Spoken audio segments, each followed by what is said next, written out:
il faut te répondre Moussala Nabiso. Donc, ils savent comme Banda combattre le régime qui est sur place. Le régime Mikolo est changé. Donc, je ne vois pas pourquoi Barotika là-bas combattant. Ou on a ce qui est comme il est. Donc, il faut battre Kabiso, Tozong et la Moussala Nabiso comme tel. Donc, voilà. C'est une bonne chose. Bravo l'artiste.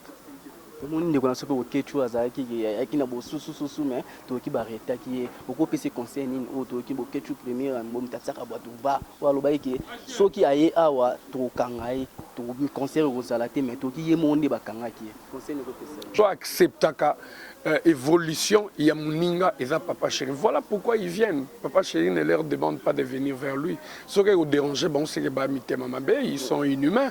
Pour Papa Chéri avant Dakar, on a artiste qui évolue dans un groupe X. Mais ce qui est œuvre, bien, il applaudit.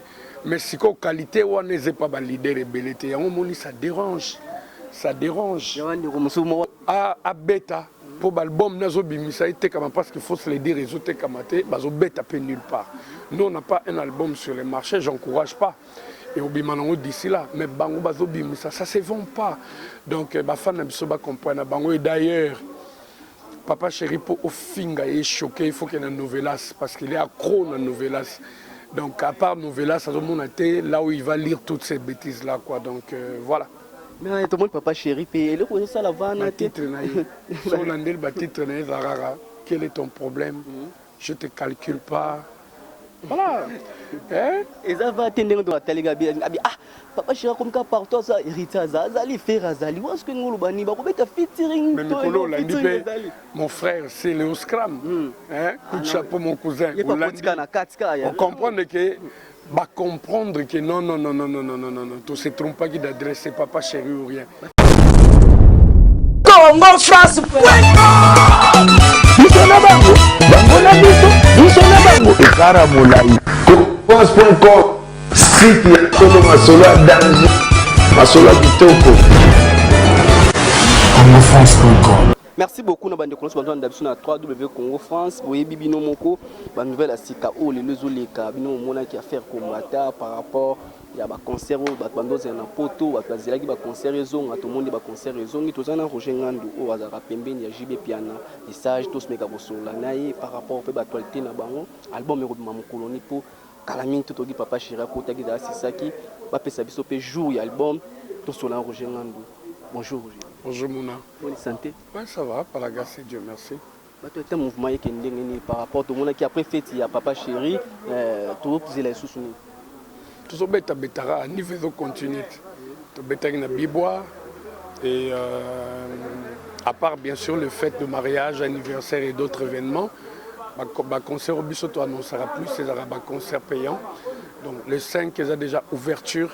Il y a Kermesse et à Capitale et nous sommes tous sans ignorer que la personne qui détient la clé de l'ouverture et fermeture de toutes les kermesses de la ville de Kinshasa est à la bonne Papa Chéri. Donc, et comme sa musique n'a pas de frontières, par rapport aux mauvaises langues, il y a toujours qu'aux facilités shit nae.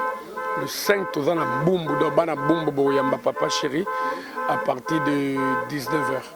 La kermesse solution bien sûr. Yoko sali kermesse, on a annoncé, comment dirais-je, les 2 dates, c'est-à-dire ouverture et la fermeture. Parce que pareil à kermesse, bref, il y a des activités en dehors de mon groupe.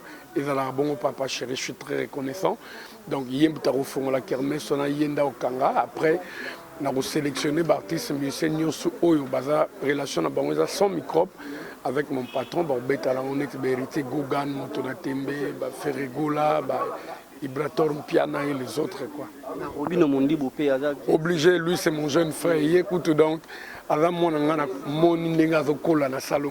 je ne m'imaginais même pas qu'un jour il va devenir musicien. Il était tout timide là, tout beau, tout clair. Donc c'est un jeune frère à moi et chaque fois que je lui appelle pour lui dire, vas-y Robinho, je veux que tu joues, tu me demandes combien, il y a salaire enveloppe, il y a transport à musicien, je viendrai jouer. Donc ils auront sans exigence quoi. Est-ce que le album Papa Chéri, c'est la calamine, tout consommé car à revendre, tout c'est décembre. Avant fin d'année, au plus balle de match et bima déjà. Pour signer titre on a 2 titres. On a un Julie Kitsima, Feza et puis Tony Iloka Bongo Guardiola de l'Angola. Merci à Roger. Lelo le moment de s'appeler si Congolais nyonso tout le monde qui concert à Kofono bien en Afrique d'ici des rata qui met tout l'année mon TV à bi concert à reporter mais comme on a un phénomène combattant mais tout monde boye nani a beti concert na poto et lesquels Congolais nyonso a vu no salon. Il faut te répondre Moussala Nabiso. Donc ils savent comme banda au combattre le régime qui sur place. Le régime Mikolo est changé. Donc je ne vois pas pourquoi Barotika là combattant. On a sait que comme il est comme donc il faut battre Kabiso, Tozong et la Moussala Nabiso comme tel. Donc voilà. C'est une bonne chose. Bravo l'artiste. Tout le monde ne sait pas quel chose qui n'a pas sous mais tout qui barreta qui est beaucoup plus concerné auto qui beaucoup chose premier bon tatsaka boîte va ou alors qui so qui aye awa to kangai to concert aux salaté mais tout qui est monde ba kanga qui concerne le PC. Je n'ai pas de commentaire à faire là-dessus. Merci à Roger. Beaucoup comprendre toujours sur la. On a souligné le Moko est très important parce qu'on a recevoir beaucoup de fils de partout à travers le monde. On a extrémiste à bonne musique à Papa Chéri. On s'est lamenté.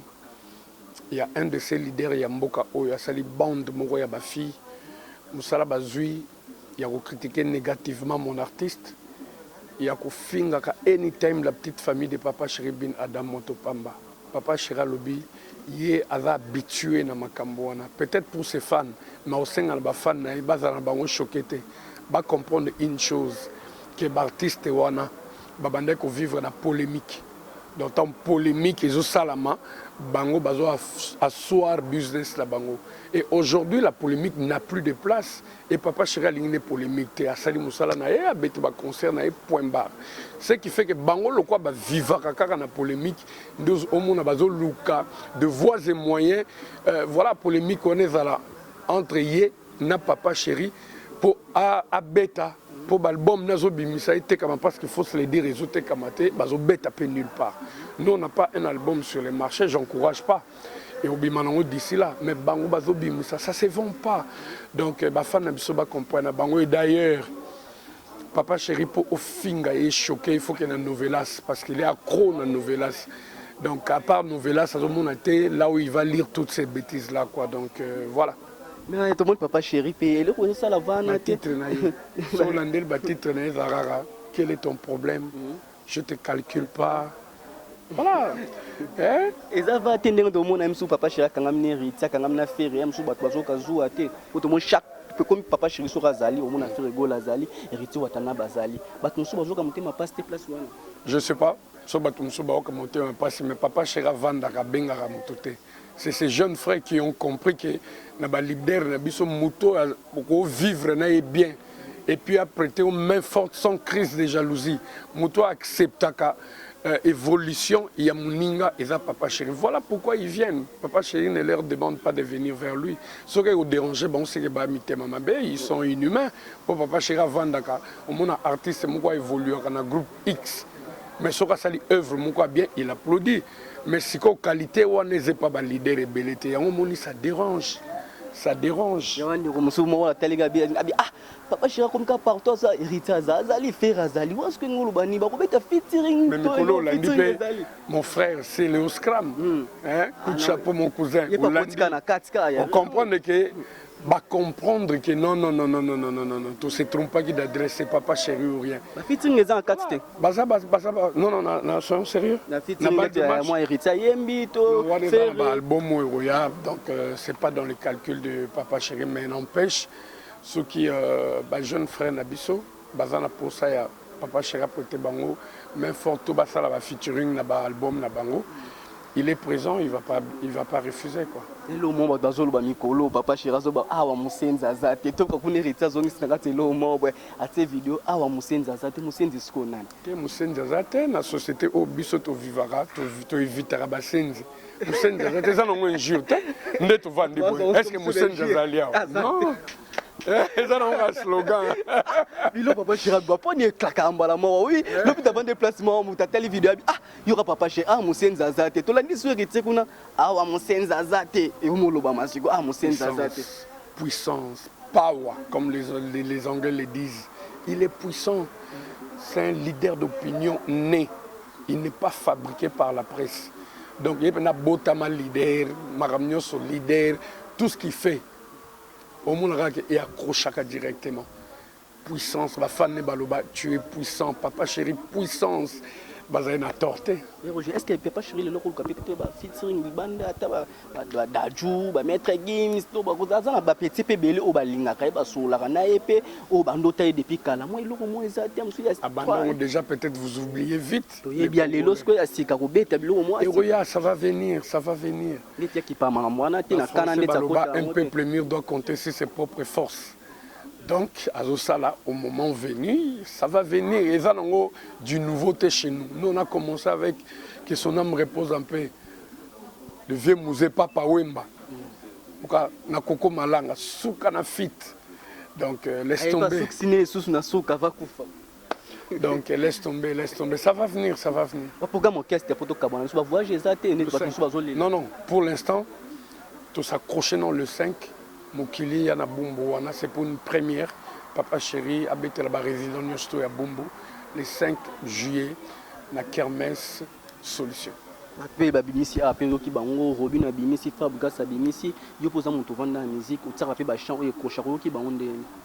Super, ils ont fait du bon boulot. Netelo kona Robina Mikolo, yana on a crité, yana on a ma banga tenintega. Papa, on dirait ça na rep. Oh là là. Il doit aller, il doit aller. Sanga ba convoquer qui il doit partir, c'est justifié. Au moni censure eza wana tepo. Et jugaka par rapport il y a bango l'œuvre de l'artiste.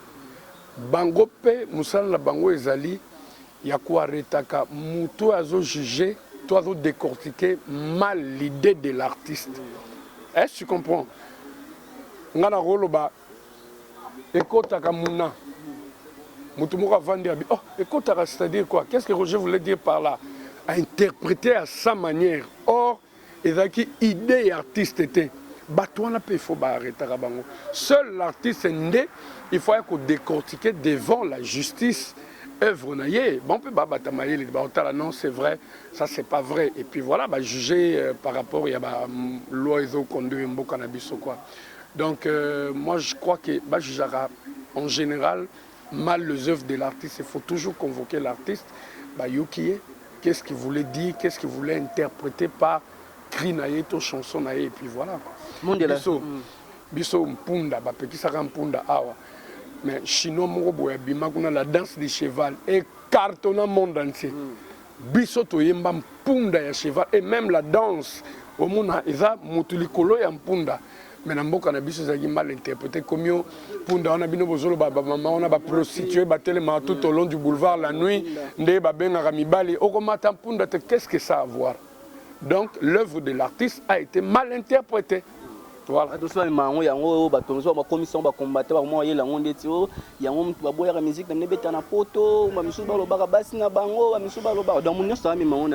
c'est des histoires. Je te remercie infiniment, je fais des gros bisous à Irmine et je salue Alain de BCBG. Je salue mes frères congolais. Ils ont bêté. Ils combattre le régime quand ça ne marche pas. Quand ça va aller, et vous allez bien fait na bisonio, ça sera bénéfique pour nous tous. Et donc comme Mabé, parmi les combattants, on a mingi baïna ba règlement de compte. Et là qu'on a na déploraka, ils ont hypocrisie entre bango. Une bande batikal kuna na position na bango, ya koluka ko combattre makambo changer na mboka.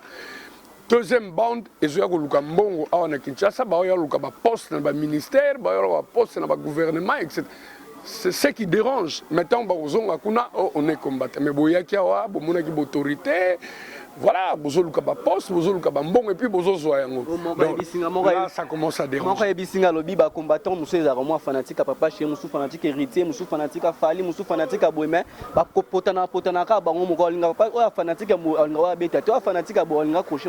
Ils doivent arrêter tout ça, quoi. Ça a pris du temps, il faut qu'on arrête tout ça, qu'on reprenne le travail. Merci à vous. Merci Mouna. Merci beaucoup Bolandi Roger Ngandou Mambo à lobby par rapport on a battu aussi la manquement pour Papa Chéri, boye ba fille au basali groupe pour manquer Papa Chéri za mabe, boye ba rapper ba à part cause la musicien ba père de famille ya bato ebele bana na ye famille na ye musenzi bazoloba alobi na wantu bafingi musenzi soki nani te musenzi ezaka ya créer ndenge asala yo oze loko te oyo héritier watana bepa aloba basenzi baza te donc bo comprendre na bino boki na tourner par rapport ya concert ndenge ezongi na mboka nyo omoni za Moïse Mbi ya beti concert c'est que ba concert partout ozonga na nkofolo mide pe na Afrique d'ici akobeta tolandi pe na TV ndenge lobby projet nganda lobby kalami album ezobima après ba décembre va to koma Papa Chira relancer album yemo pas vu a signer des titres donc bo comprendre eza ba propos ya Roger Ngandu bo consommer ba musique nyonso to boy na biso di fanatique boye ngazo mutu nyonso soki sengi